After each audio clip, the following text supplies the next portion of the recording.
Hello guys, welcome back to another Thusim. Thusim khana sai ki tau hitin wang se ka hi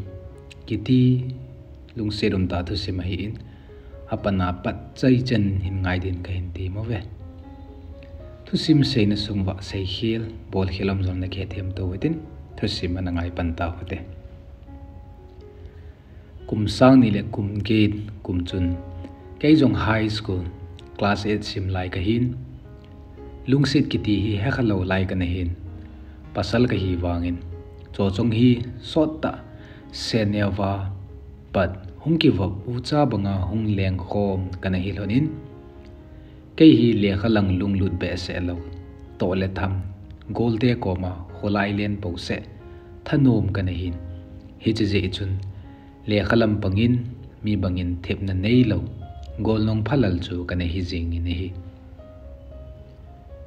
ka gol nu chochong hi in sungmi sei ngai lekha sim lungle tha nupna nei mi hi je chun kum sang ni le kum som kum chun khosunga high school jovin khochom gampa ma in sungmi te dei sa na zalin a thim zil na ban jom din anakal song ta ne hi chuin ka gol ngai pen chochong mun choma thim zil na ban jom dia akal son phanin kai jong pha chom khat lung hal ta le thom hau tein hin kho kana mang jingin a hin pha da hung che le ama nga ya lung hal ki ti ho zong loi le gol danga kon a hung dai zep tan loi le gol dang to thip lo na ki bang khosunga high school zau thei lo ho kong ki wa pan davin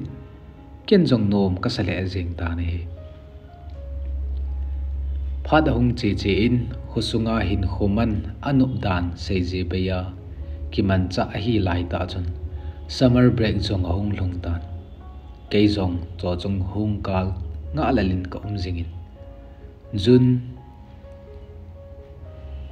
5 ni ahung hitan ka nga jing nu cho chung jong ahung tan aman jong kei dingin ring khut jem hoi ta khat ai hin chopin kei jong ka ke padan chu a hin thinglang ko chonga ka hi je chun kei man wang thil pi ding i ma ka nei pon soti om sung nom ta a let pi ding tailo bol ding le pi ding ka nei po nei chu zovin phada hung chalin cho chong jong thim jil namun zot kit ding le zot kit ding a hi tan a zot na ding ni le la hung lung tan kei zong ai da la ki ding ka ki ngai se le zengin ai hin jing ni khole che de nga hi ta je chun ni la in ai nova thinglang changman changla ka ki su un nom ta le tuite in ka ne khom ta vin a jing ni khu chu kei zong mata in ka ki thau do atan cho chong te in lang ka zonin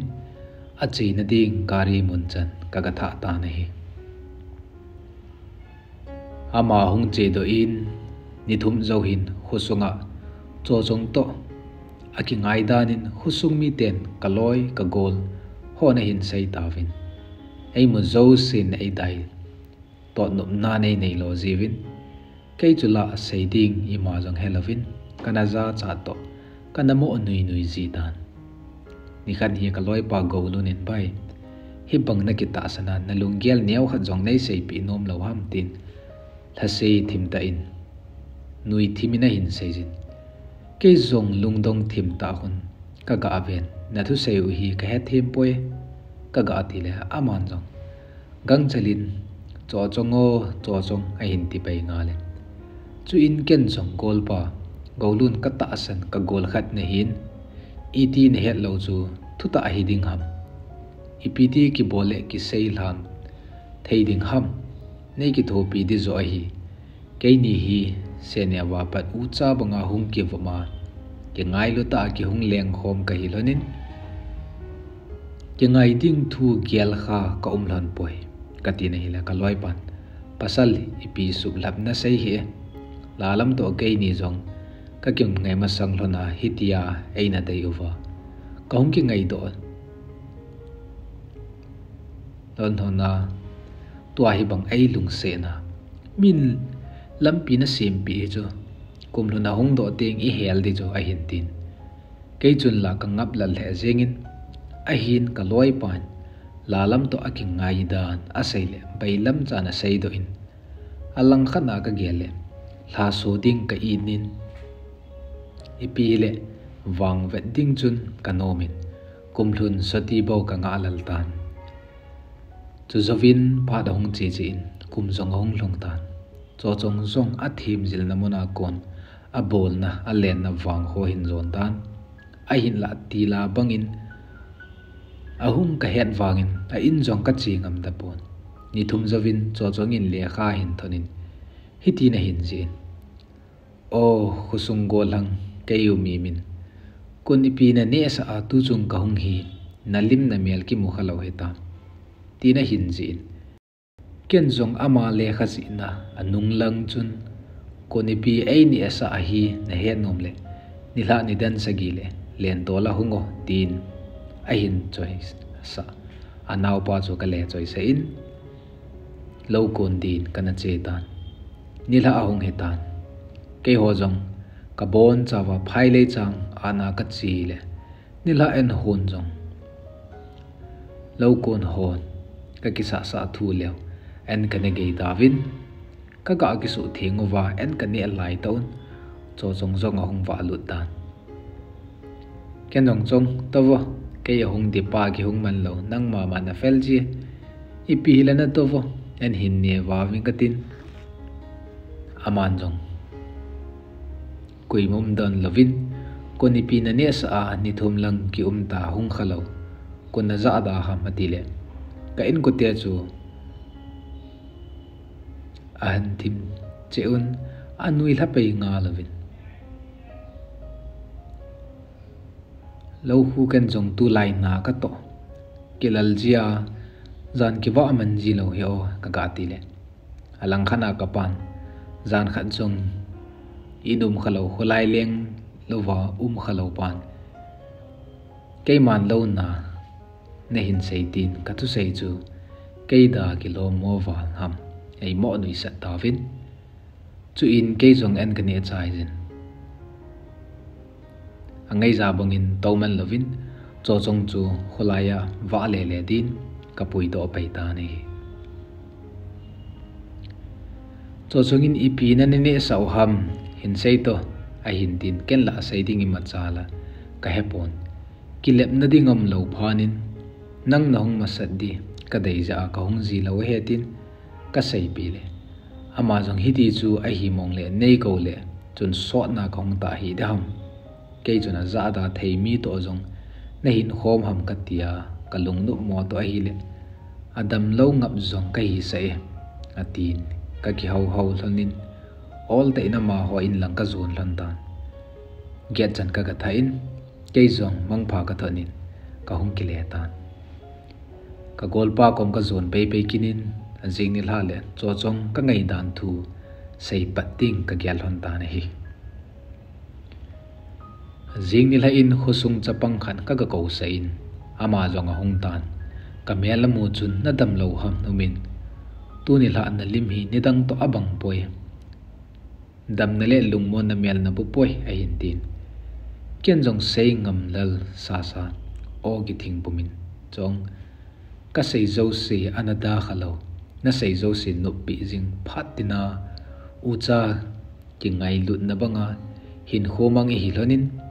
tunin ucha ki ngai lut loi le gol ki ngai lut kho khela lung se na ka hin chan hi ka sei do nom ja ka hin ko hin nangin jong na lung gel khat be na sei za chule ka kinep na chu ka thum nei pi kin di jong a hi tin ka sei jeng ta na hi le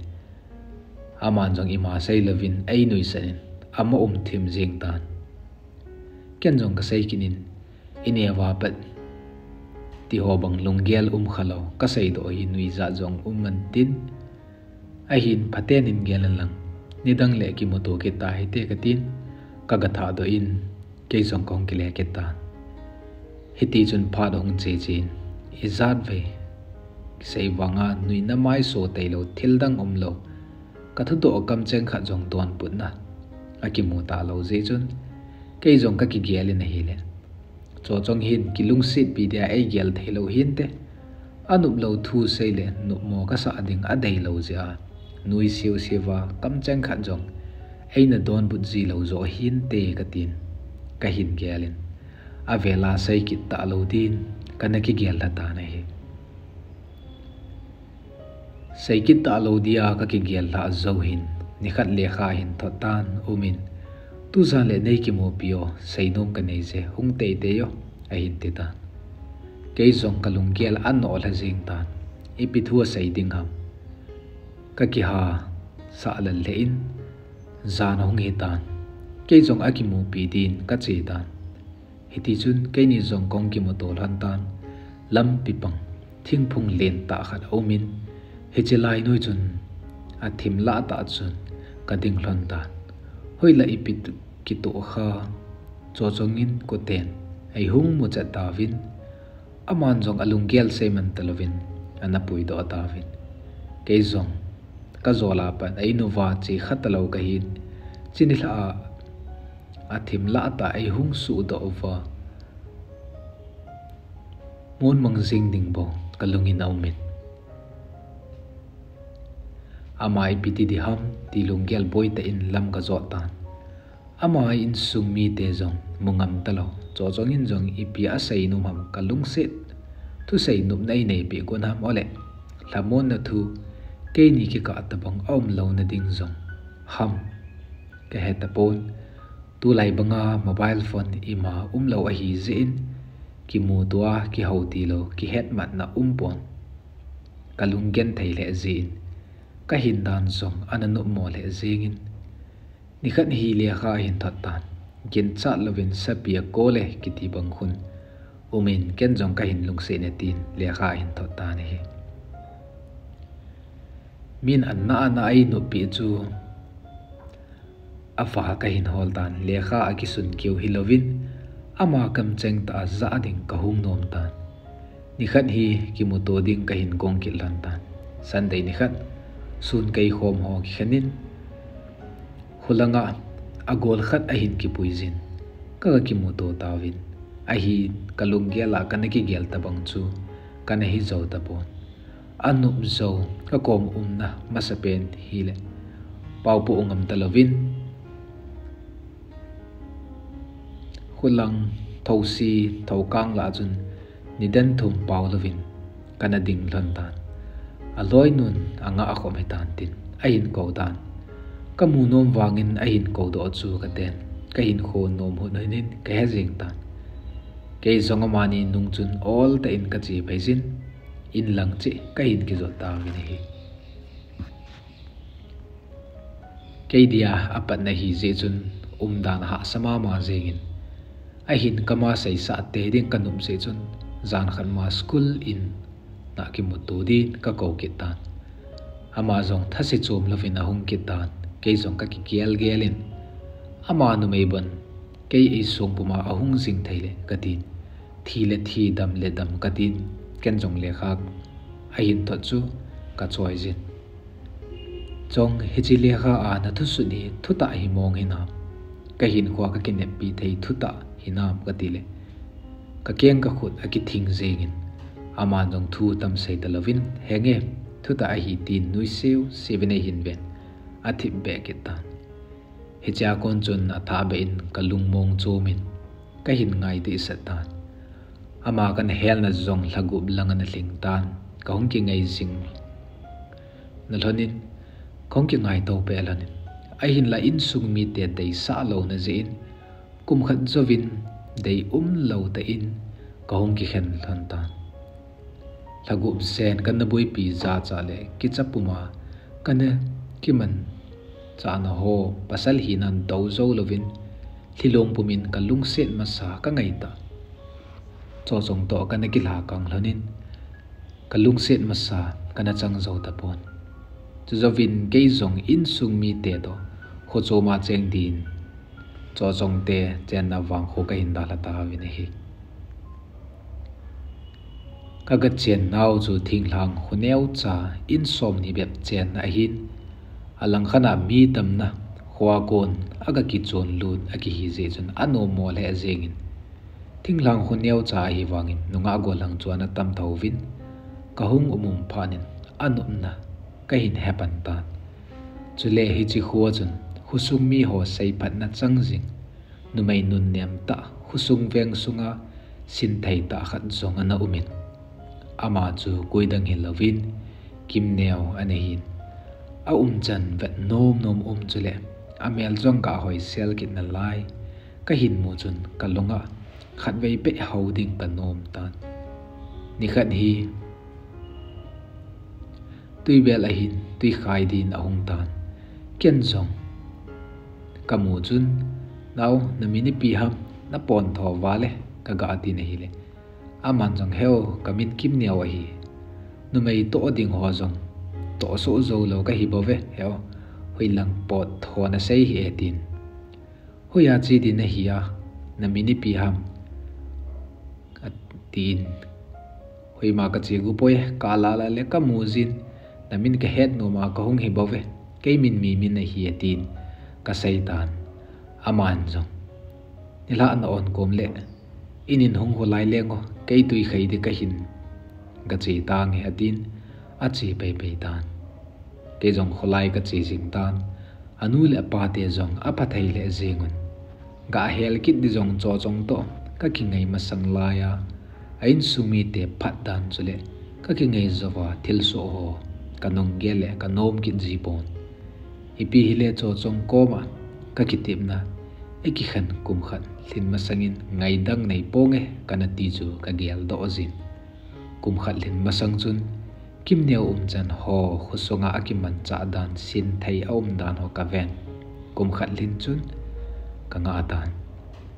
phat ahung che che in cho chong to ka ki khen na lhon jong kum khat ahung wal tan ken jong kim neu hi zola anup le ain kute ko ma thuma ki chen pi peidin ka hin gel ta ne hi nikhan hi kim neo ka ko tan naw na on thei dile nila le hungo khat ve ki mutu hite seinom kho ta ka nei je tin ka ko tan ama jong sei ngai te in nila kho ha jin masangin ahung tan ke ni jong lam len dungin ka wa le le than tan chi ding nom tan te ka ti pha nin atha di dan danin ka puizin lam ka akadin pin mi mu lo na khanin kalung se na ka hin seitan aman jong heo ka gel mo poye ipi le in sung mi te het sa inge ama hon phal na lo ai piule anom lo ka hin aphal wala nom sa ka hin nin het sa kit nange atin ken jong henge ki paw me che ta hete ka kinep na bangin hong lo ling go in katin ain lama ka sol tan ke jong in kalun chun imadang gel ta lovin nui siwin lupna chung chun ka umin athu sei ho ka gelin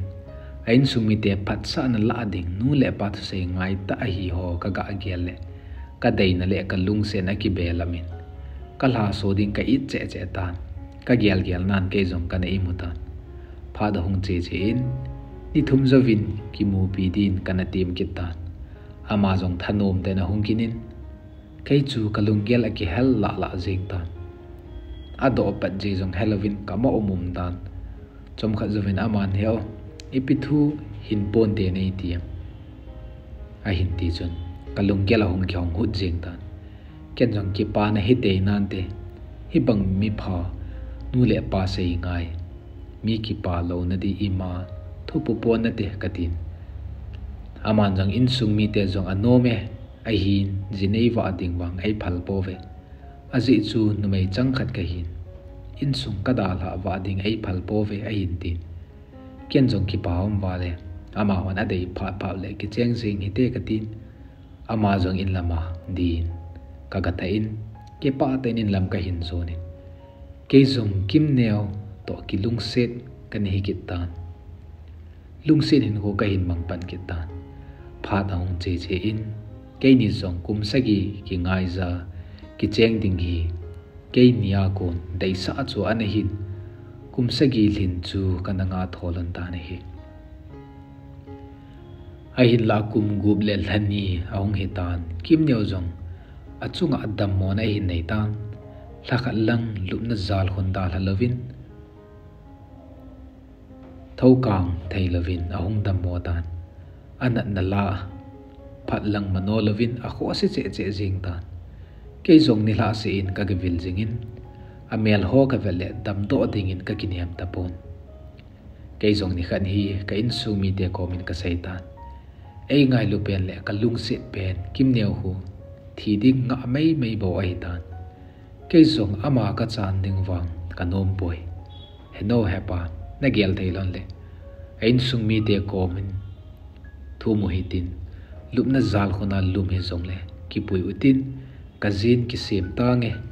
izam tia alai sin in kho abai zong le ei ho in sung mi ki sem huitin bai sa naw hite ka tin ka taw tho zeng ta ne hi le kanu le ka pan jong ei ve zo lan pon ei na no pi lan ta ama hon a gel theile ki pui naw hite hatin azingin dammo namun a hi wangin ain sumi te tu le be ho apui lanin kim neo aga thum tawin kim neo chu kaga sai leo lumna dala theilo a hi wangin amel chu ki pa na mel jong ahung so zin ama ka vetting kaliana so git zin ki holim na jong anei uvin kim neo in sumi ten jong kei ding gyal nan achan hu chat theilo thi ding nga mai a hin wangin ki phalam te in aina palpi tawin azingin kei hon jong kim neo chu dammo pumpumin kaga ki pui tawin he pathin lung se jalin kim neo jong ni khat ni chu ena hin nen a dan a hin dan jong anom domin a hin ki het dan ama jong dam dingin akiniam hle jeng ta ne he a hin la ni thum lin nin phal lovin anat a hin lalin hai thei lovin ati chung zo se na asan phat sot nga lovin a hai tanin gim gen thei ki hello nagam van gam no ma chun in sung mi ngai chengle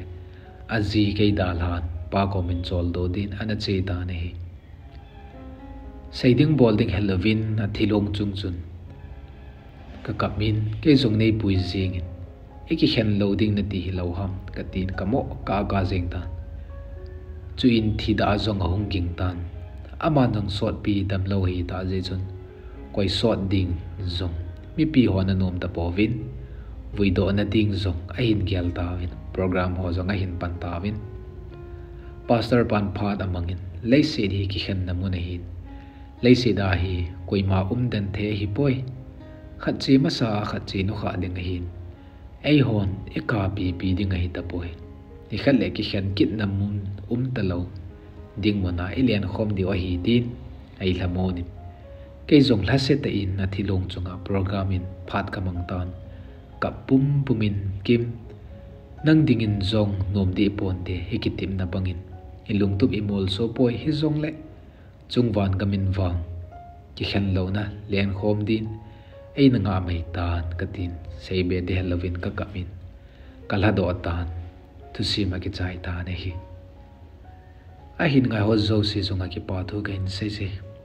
tu sim dang zong na nga jeng ho hi